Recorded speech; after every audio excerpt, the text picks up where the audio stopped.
They shot his wife in their own home, but what they didn't know. He trained the deadliest soldiers on earth, and now, he's coming for the truth. The wind howled outside the small, weather-worn cabin nestled deep in the Montana woods.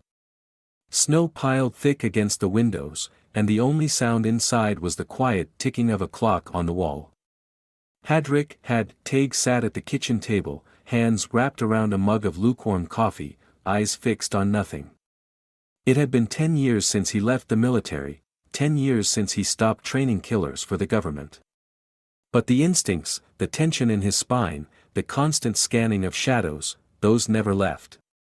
Across the room, his wife Edlin hummed softly to herself, folding laundry with slow, practiced hands.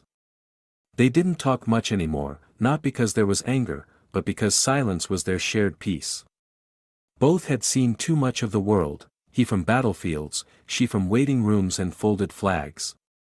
At 11:47 p.m., the front porch creaked. It wasn't the wind. Had knew the difference.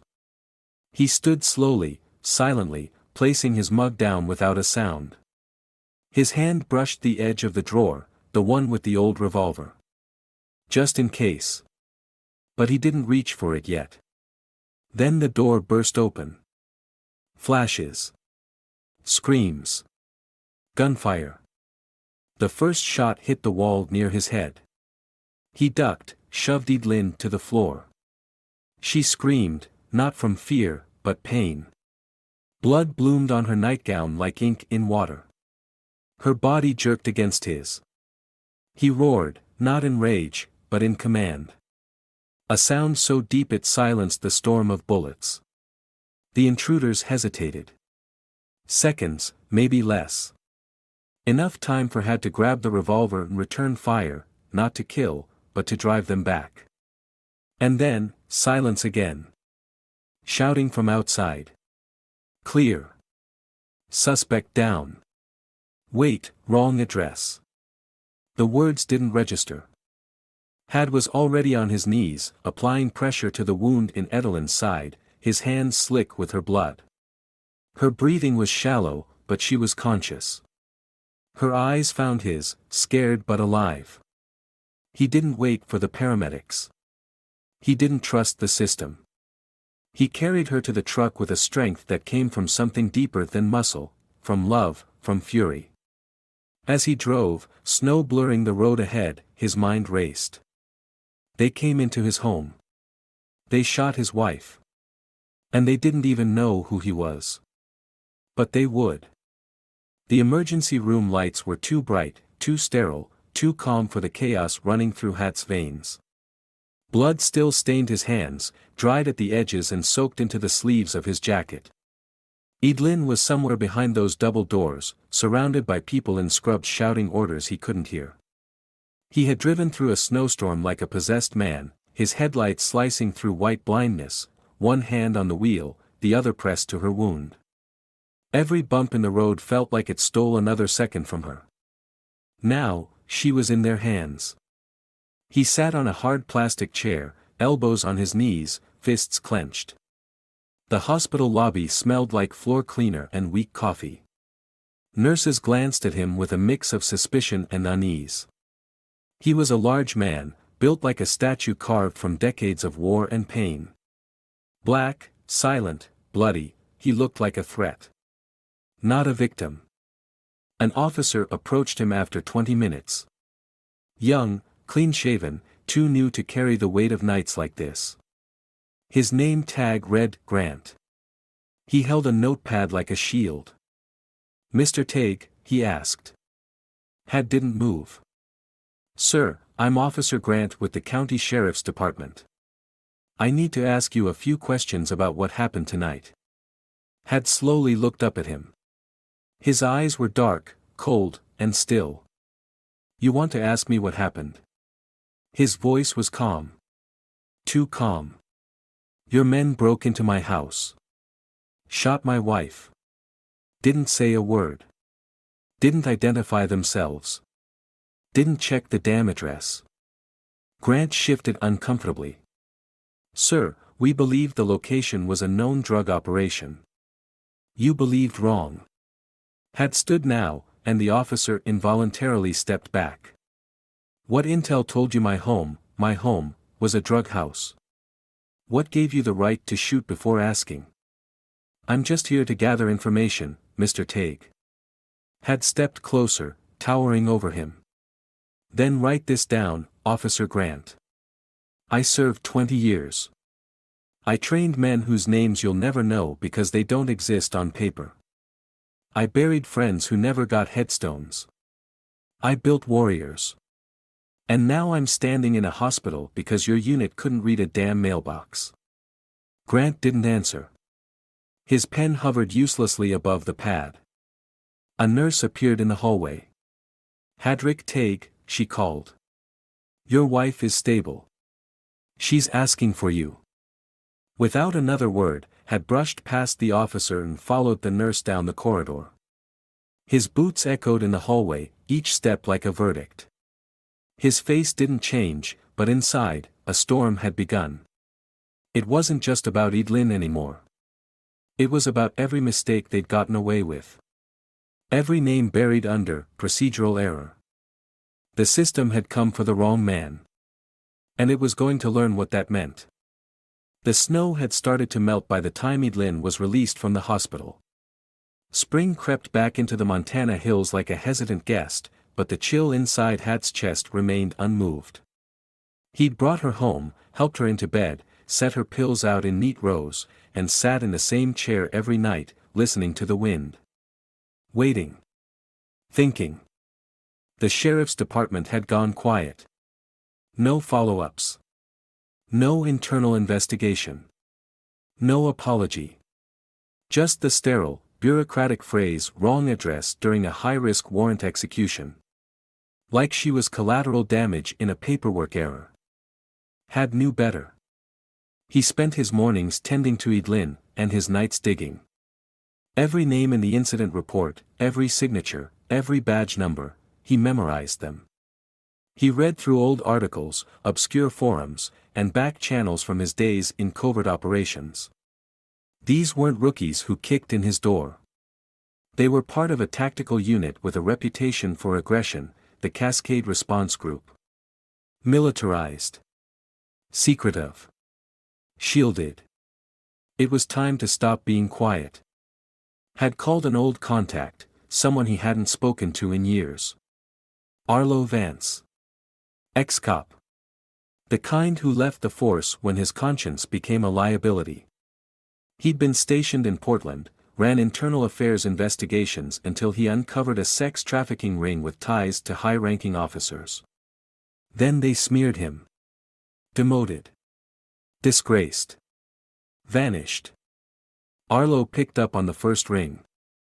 I was wondering when you'd call, he said. Heard about Edelin. They got lucky she lived. You still got access? Had asked. Not officially. But unofficially. I never stopped collecting dirt. You want to talk names? I want proof, had said.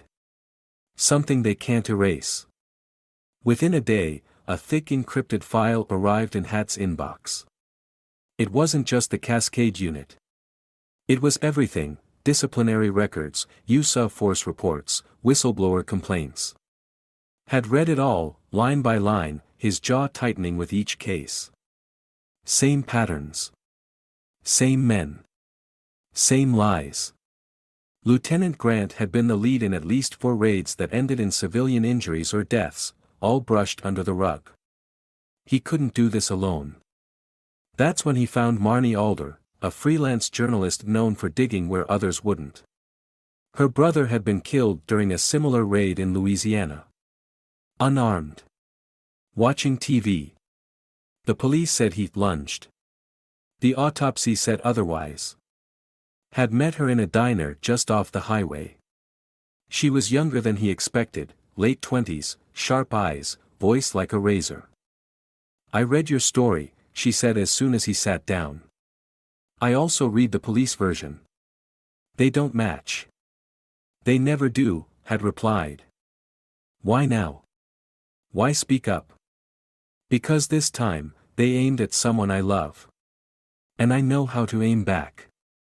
She leaned in. I'll publish everything. But you have to understand, they'll come for you. Legally. Personally. Maybe worse. I'm not afraid of them, Had said. I trained men to walk through hell. I just never thought I'd have to do it at home. That night, a plan started to form. Not for revenge, that was easy, reckless. This was about exposure. About pulling the curtain back and making sure no one could look away. He wasn't the kind of man to go on camera. But he could build something.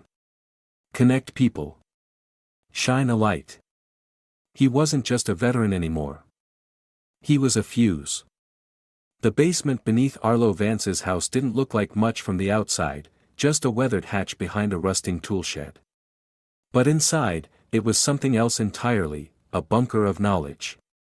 Floor-to-ceiling filing cabinets, a dozen drives stacked like bricks, and a humming array of screens displaying redacted documents, news clippings, and digital trails most people didn't know how to find, much less follow.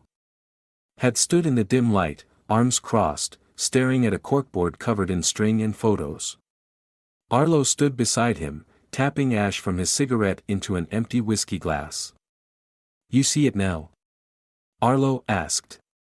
Had nodded slowly. This isn't just about me. Nope, Arlo said. Never was. The pattern was clear. Cascade Response Group, CRG, had been operating with near-total impunity for over 6 years. Officially, they were a specialized tactical unit for high-risk warrants. Unofficially, they were a hammer looking for nails in the wrong neighborhoods. Dozens of raids. Property damage. Innocent civilians injured, even killed. All swept under internal review. No indictments. No suspensions. Just transfers. Promotions. For names appeared again and again, Lieutenant Grayson Grant, Sergeant Nolan Merritt, Officer Dalton Reeve, and Commander Pierce Langford. Together, they'd built CRG from the inside, recruiting aggressive officers, pushing kill house training methods borrowed from war zones, and lobbying for military-grade gear under the guise of public safety. Had leaned closer to a pinned document on the board, a partially redacted after-action report from a 2022 raid in Missoula. A woman was shot while holding her baby. Claimed she lunged at an officer. Charges dropped quietly. No public statement. Same story, Had muttered. Every time. And they've gotten better at hiding it, Arlo said, lighting another cigarette. They scrub internal footage. Disable body cams. Report technical malfunctions. They count on silence, from victims, from press, from city officials. Hell, even the watchdogs are afraid to bark. Had stepped back, the weight of it pressing against his spine. These weren't just men with badges. They were predators in uniform, and the system fed them. Why hasn't anyone stopped them? Had asked. Arlo gave a humorless laugh. Because no one's loud enough. Until now. The next day, Had and Marnie met again, this time in a closed library conference room with blackout curtains and burner laptops. Marnie had already begun drafting the first article. She called it the Quiet Unit. I've got interviews with 3 former CRG officers, she said. They left before things got really dark, but even then. They knew it was bad. One of them recorded briefings. I have audio of Commander Langford saying, "Don't hesitate. Better to bury one than to carry 2. Had's jaw tensed. That's not training. That's doctrine. She nodded. It's a cult. Marnie slid a printed photograph across the table. It was Edelyn, lying in the hospital bed, wrapped in wires and gauze. She'd taken it the night she visited quietly, after getting Had's reluctant approval. Do you want this in the story? She asked softly. He stared at the image. The love of his life, broken by a system that never even apologized. He saw her strength in that photo, not her pain. And he realized something. Yes, he said. Let them see what they did. No more hiding. They started working in shifts. Marnie wrote. Arlo chased down digital evidence. Had made phone calls, to old students, old friends, even to a few high-ranking ghosts who owed him favors. Some hung up. Others didn't. By the end of the week, they had everything they needed to expose the skeletons. But they also knew what that meant. They'll try to bury us, Arlo warned. Digitally. Legally. Maybe physically. Had looked him in the eye. Then we bury them first. This wasn't just about justice anymore. This was about breaking a cycle, about making sure no one else would have to hold their bleeding wife in their arms and hear a cop say, "We thought it was the right house." They weren't soldiers anymore. But they remembered how to fight. The knock came at 2:13 a.m. 3 sharp raps against the front door. Had was already awake. He didn't sleep much anymore. Not since the raid. Not since Edlin nearly bled out on their kitchen floor. Every sound in the night sent his senses flaring. Every engine passing too slow outside made his fingers twitch toward his gun. He sat in the dark, gripping the cold steel of his revolver, waiting. Another knock. Louder this time. He moved silently, pressing his back against the wall beside the door. He glanced at the security monitor mounted just above the shoe rack. A black SUV. Unmarked. Tinted windows. Had exhaled through his nose. Not police. Not officially. But close enough. The third knock didn't come. Instead, a voice, low, measured. Hadrick Tague. You and I need to have a conversation. Had didn't respond. I know you're awake, the voice continued. I also know you're armed. Let's skip the dramatics, all right? Step outside. Had stayed still, listening. Just one man. No movement from the SUV. No radio chatter. They sent someone confident. Or stupid. He checked the other monitors. Backyard, clear. Side windows, clear. That meant either the guy was alone or he had backup waiting further down the road. Had set the revolver down on the table beside him and pulled open the door just enough to step onto the porch. The cold night air coiled around him, but he barely felt it. The man on the other side wasn't in uniform. No badge. No tactical vest. Just a gray suit, slightly wrinkled, with a small Department of Justice lapel pin. Late 40s, lean, short-cropped hair. The kind of man who'd spent years in boardrooms but never forgot his time in the field. Special Agent Calloway, the man said, tucking his hands into his coat pockets. FBI. Had didn't speak. Just watched him. Calloway tilted his head slightly, as if trying to decide whether or not to smile. He chose not to. You've been busy, he said. Too busy. Had crossed his arms. You here to arrest me? If I was, you'd already be in cuffs. Then why are you here? Calloway exhaled, glancing around the empty road before turning back. Because you're poking a bear that doesn't hibernate. Cascade Response Group is untouchable for a reason. You think you're about to bring them down, but all you're gonna do is get yourself killed. Hat's face didn't change. That a threat? It's a warning, Calloway said. And maybe a favor. Favor? Had let the word roll off his tongue, testing it. From the FBI. Calloway took a step closer, lowering his voice. You think I don't want those bastards buried? I do. But not like this. You're making too much noise. Too fast. CRG has connections that run deeper than you realize. Politicians, judges, corporate defense contractors, people who don't like messy headlines. Had held his stare. So what? I just stop. No, Calloway said. You start being smart. You're ex-military. You know better than to charge the front gate when you don't have a plan. I have a plan. Calloway studied him, then sighed. You really think exposing them is enough? You think an article's gonna end them? No. It'll slow them down, maybe even take out a few officers. But the machine keeps running. Had already knew that. But hearing it out loud made the weight settle deeper. So what's your play? Had asked.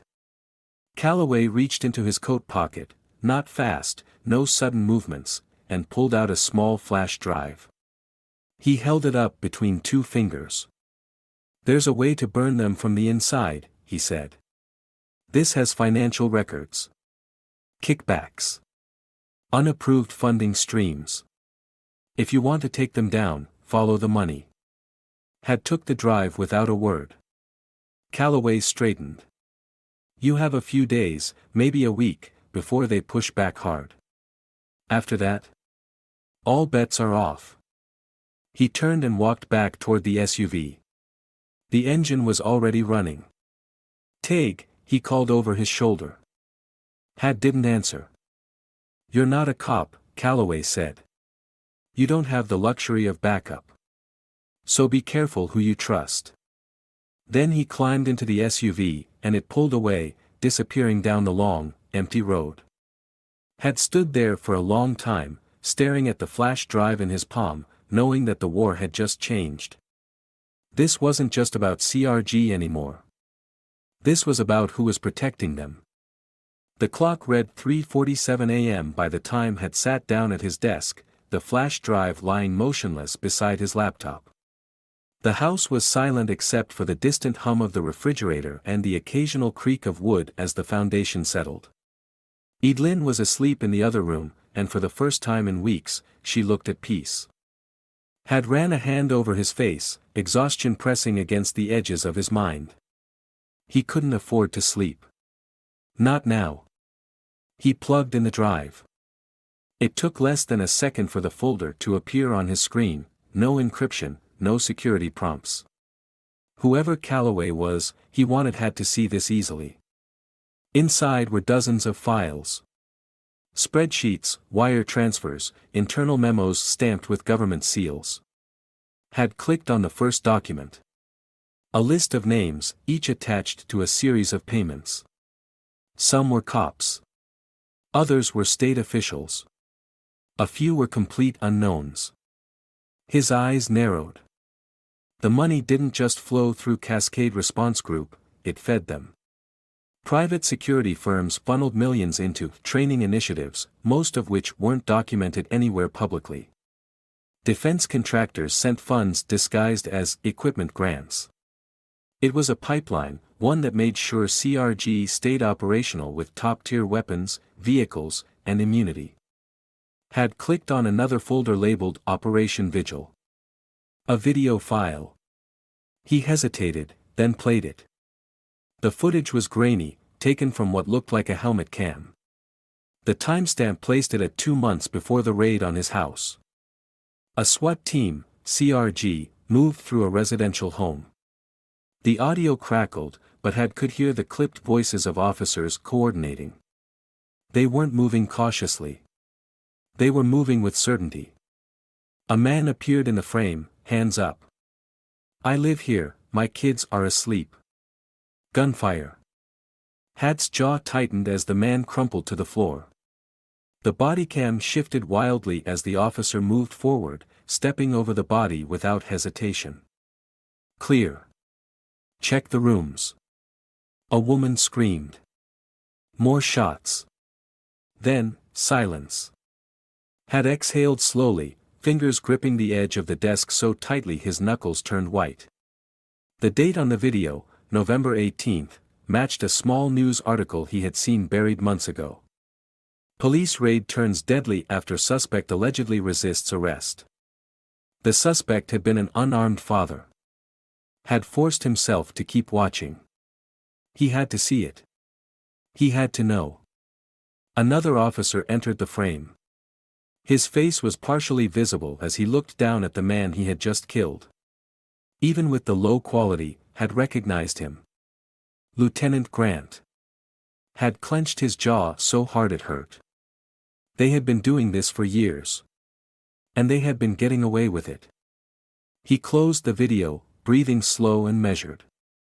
He wanted to break something. He wanted to move. But impulse got men killed. Precision won wars. Had picked up his phone and dialed a number. It rang twice before Arlo answered. "Tell me you found something," Arlo said, voice groggy but alert. Had glanced at the screen again. "Oh yeah," he said. "I found something." A pause. Then, "How bad?" Had leaned back in his chair, running a hand over his shaved head.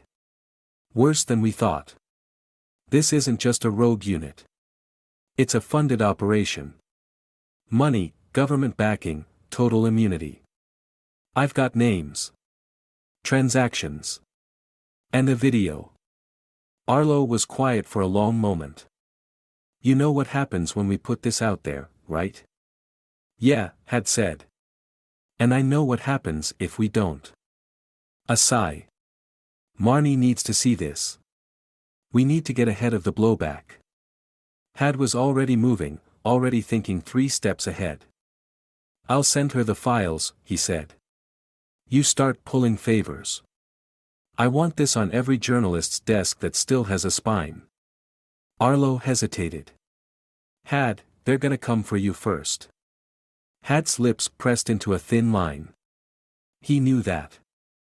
"They already did," he said. "This time, I'm ready." By the time the sun started creeping over the Montana hills, the first leaks had been sent. The clock was ticking. And CRG was about to find out what happened when you kicked in the wrong damn door.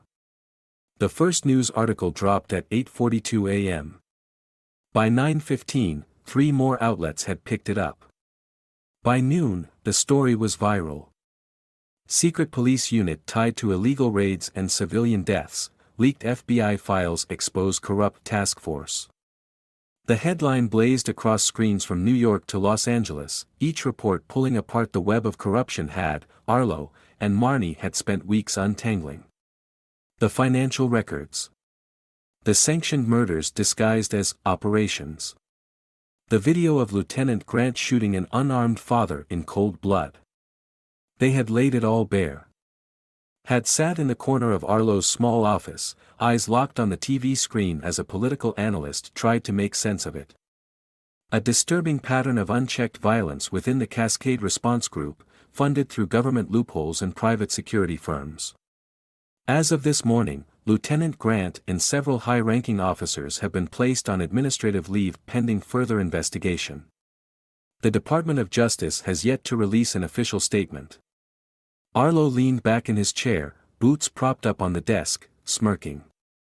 "You ever think we'd actually get this far?" Had didn't answer.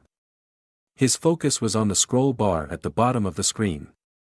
Breaking, Federal Review of Cascade Response Group initiated. Senator Silas calls for immediate suspension of tactical units pending oversight.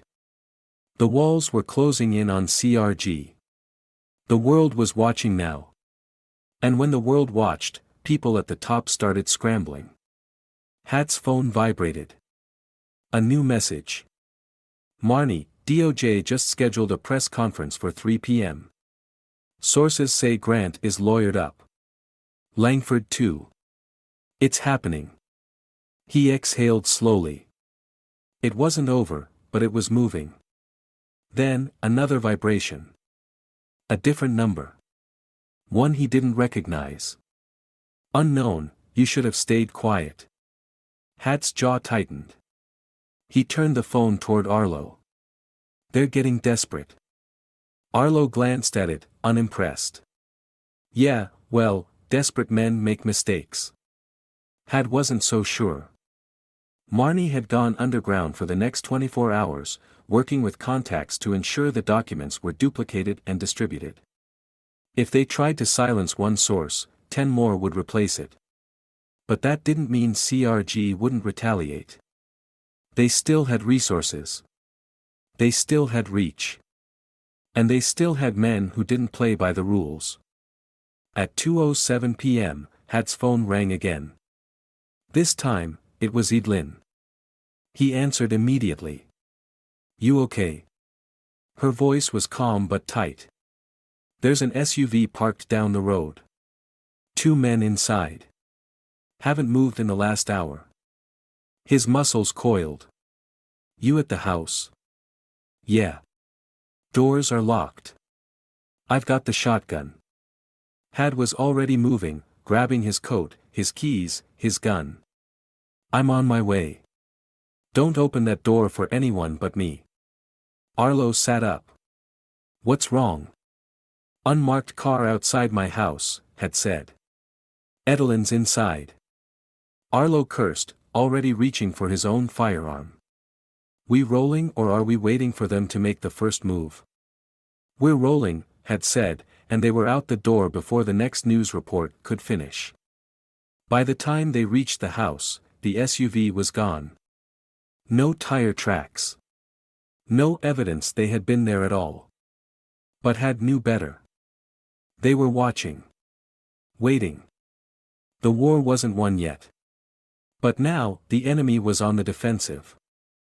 And for the first time in a long time, Had felt something close to satisfaction. Because CRG wasn't just fighting him anymore. They were fighting the truth. 3 months later, the sky over Ohio was soft with spring.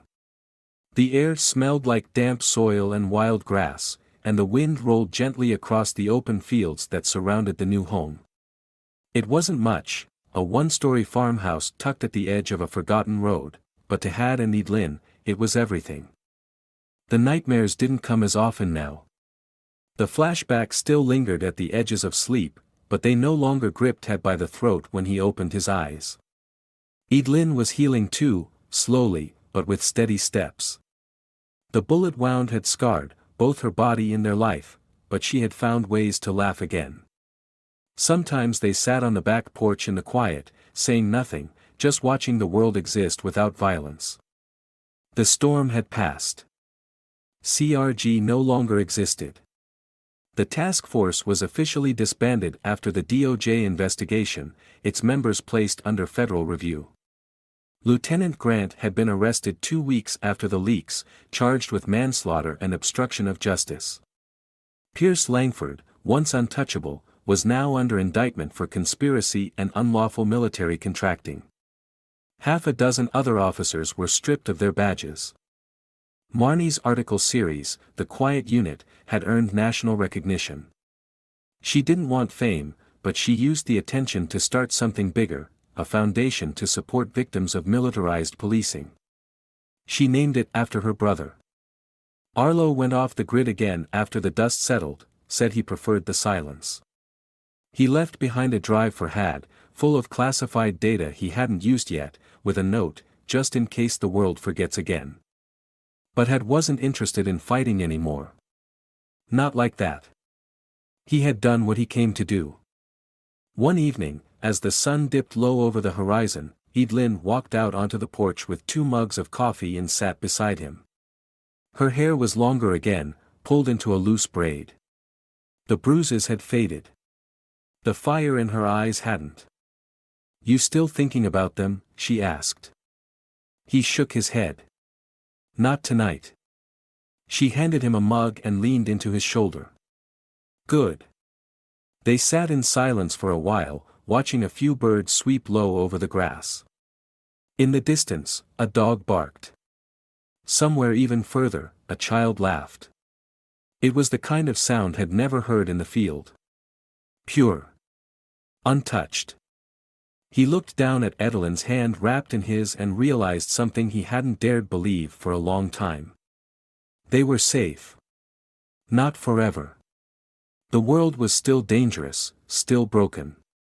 But they had carved out a place where it didn't have to be, not for them, not for now. And maybe that was enough. When night came, they didn't lock the doors out of fear. They did it out of habit. Because now, it was just a door.